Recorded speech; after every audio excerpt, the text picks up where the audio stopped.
Welcome back to the 562.org. It's Tyler.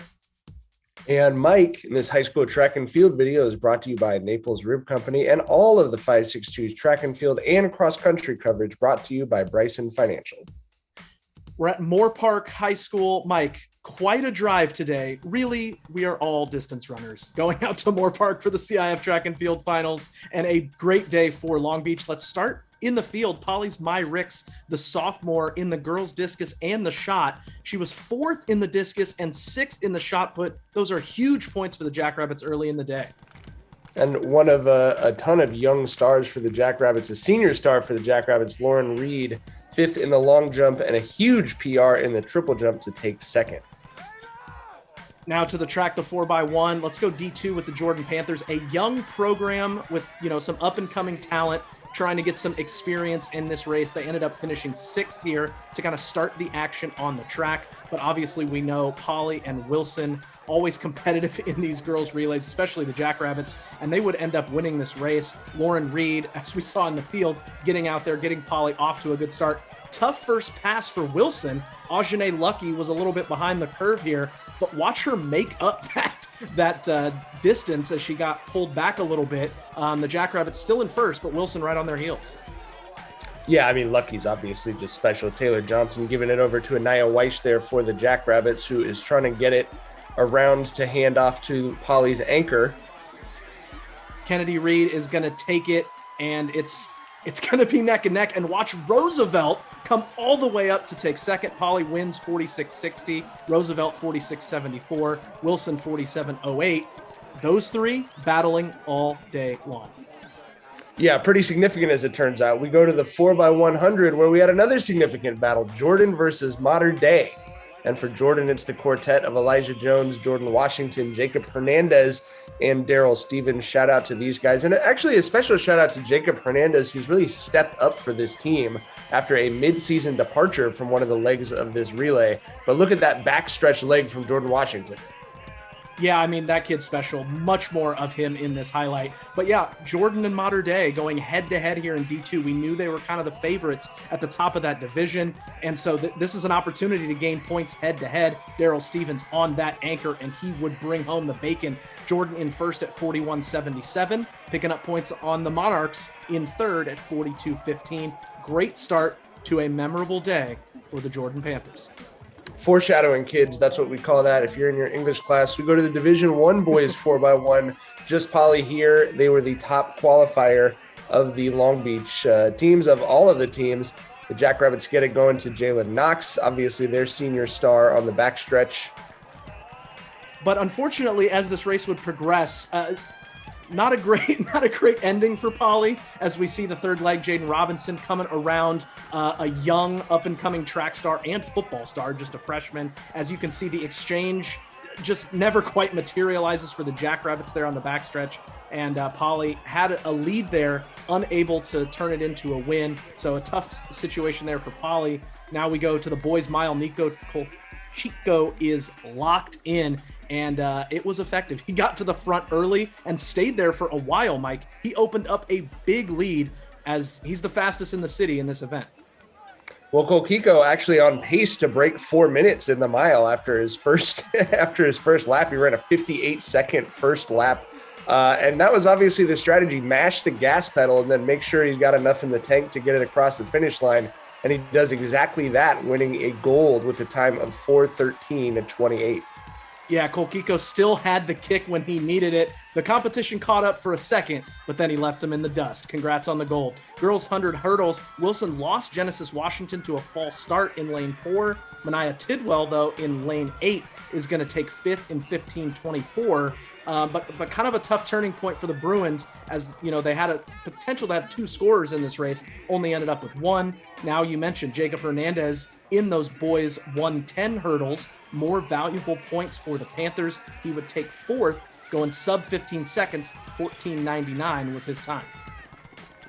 We go to the Division I race, and it's Isaac Lewis from Wilson in lane 9. He is going to come charging from that outside lane. with a really strong performance for the Bruins to finish 6th in 1485. You see the big spill from Upland in the middle of the race there. Always that was a chaotic race. Yeah. It was anarchy for sure. Girls 400, we have 3 Bruins in this race. Kaylin Edwards, Ajane Lucky, and Samara Monroy. Wilson's just kind of been owning this event, and those 3 were up near the top, but Roosevelt's Naomi Johnson, she had a day and would win this event. Wilson, though, does go 2-3-5, Lucky in 54.83, Monroy 55.54, and Edwards in 56.05. So a nice showing for those 3 in white, but Johnson, very special. Now to the boys 400, Leroy Crook from Wilson, Polly's Shy Ricks, and Isaac Lewis from Wilson, all in the middle of the track, which means they're among the favorites. Yeah, absolutely. And once again, though, it's Upland, and it's Christopher Coates who's going to go out to win it. And then Long Beach takes 2 through 4, actually kind of how things went in the team standings as well, as Upland just ended up out in front of everyone, but a nice finish from the Long Beach kids. Huge field result here. Freshman Jelaine Wetland going to win the high jump here, clearing 5'8" for the Jackrabbits. New to the sport, but she was able to win a CIF championship. The defending CIF champ in this event, Zaria Taylor, going to take 3rd, clearing 5'6". That's 16 team points for the Jackrabbits in that event. Now Taylor Johnson, Anaya Weish from Poly, and Kalia Johnson from Milliken in the girls 100. So a lot of Long Beach girls in this race. Weish in the middle of the track, going to take 3rd in 11.81. Kalia Johnson 4th in 11.86. Taylor Johnson in 9th at 12.16. We go to the Division II Boys 100, and the ascent of Jordan Washington continues. Nothing but gold in the future for this bright, brilliant sophomore. He finishes in 10:37, easy as you like it, to claim his first individual CIF championship. Yeah, J-Town flying down Orizaba Ave right there. D1, Jalen Knox in the middle there in the green. And this isn't his elite sprint event. He's more of a 200 guy, but he does take 2nd here, a 10:39 for him. Jalen with a very nice day, and more from him in this highlight. Now to the boys 800, Wilson's Marcel Francis Mitchell, who's been a competitor in this event for the last 2 years. He would end up getting towards the front, had some traffic, finished 3rd, 153.91. Polly's Nick Mejia in 8th in that event. Now to the girls 300, 2 more Bruins. Genesis Washington in lane 9, looking to bounce back from missing the earlier hurdles race. Kaylin Edwards is in lane 6, and they did a really nice job. Washington almost won this race, if not for this stutter right here. She took 3rd in 44.83. Edwards was 4th, 45.11. More team points from those 2, and I just got to say, that race, who thought of that? What a brutal race that is. It's exhausting even to watch the highlights of it, to be honest with you. Great race by both of them. We go to the Division II Boys 300, and Daryl Stevens from Jordan, your winner, a CIF championship for Stevens. He finishes in 38.68. Not only a win for him, but huge win for the team standings as well. Definitely. J-Town racking up those points. Wilson's Isaac Lewis in the D1 race right there, in the all white with the headband popping off. He would end up 3rd in this race. A 38.06 was Lewis's time. A heavy workload for him. We saw him in a ton of races, but piling up points across a myriad of events. Now to the girls 200, Taylor Johnson from Poly in lane 8, Ajane Lucky in lane 7 in the white, and Milliken's Kalia Johnson in lane 3. We got 3 different schools in this race. Love to see that. Lucky in 2nd, 23.82. Kalia Johnson in 5th, 24.56. Taylor Johnson, 24.74, but Roosevelt was 1st and 3rd in that race. More huge points for them in those team standings, which will come up later in the video. Jordan Washington looking for that J-Dub double up as he's trying to win the 200 to claim his 2nd gold of the day, and he was just shot out of a cannon in this race. He is going to finish in 20.93, way out in front of the competition.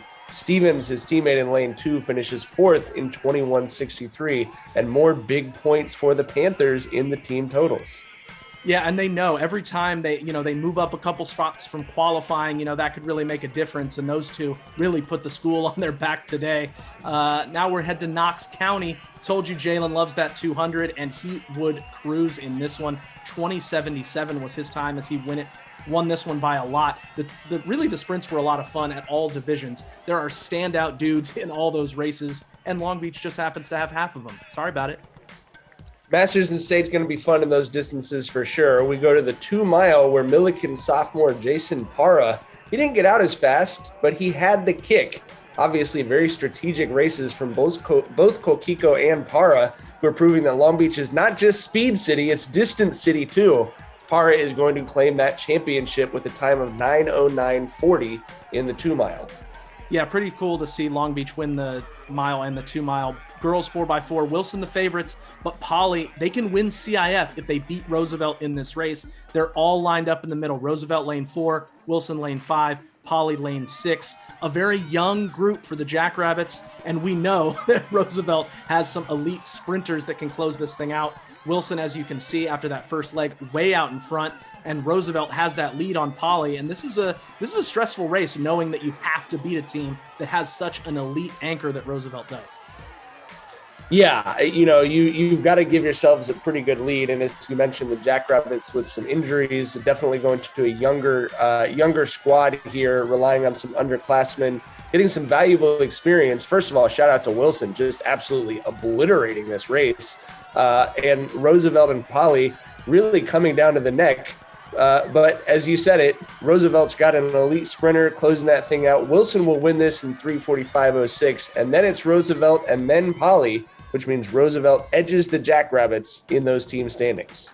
Boys 4x4, Jordan knows 4th place or better means a CIF championship over Mater Dei. They got the pep talk. They got those same dudes out there. Daryl Stevens going to start this thing off with a terrific first leg and setting the tempo. You can see giving his squad that early advantage that they needed.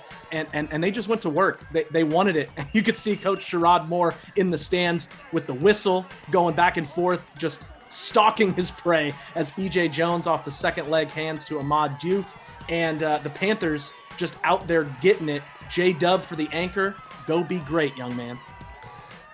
Let it be known, I was not at this event because I'm at home sick with COVID, but you could hear Coach Sherrod Moore on the live stream from Mile Split. That's how fired up he was for his Panthers. And they needed 5th or 4th, but they left no doubt. They finished in 3rd at 3:20:58. They had qualified in 7th, but they wanted that gold, and they went out and got it. Shout out to the Panthers for making history. Yeah, they left it all out on the track. It was really inspiring to see Wilson against Poly in the last race of the day. Again, Wilson, state leaders in this event. This is their event for sure. Isaac Lewis, Leroy Crook, Marcel Francis Mitchell, and Diego Alvarado are the foursome. And they just went out and took it to everybody in this race. The Jackrabbits were second early on. You can see Leroy Crook says, run me something better than that because I'll take down anybody. Yeah, they've got a lot of fire in their bellies, as they should. And they didn't really even get pushed in this, but still finished with a state-leading time of 3:14:20.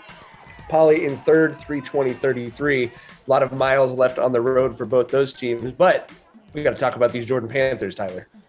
Oh, man. I mean, what a special, special day. Not the biggest team.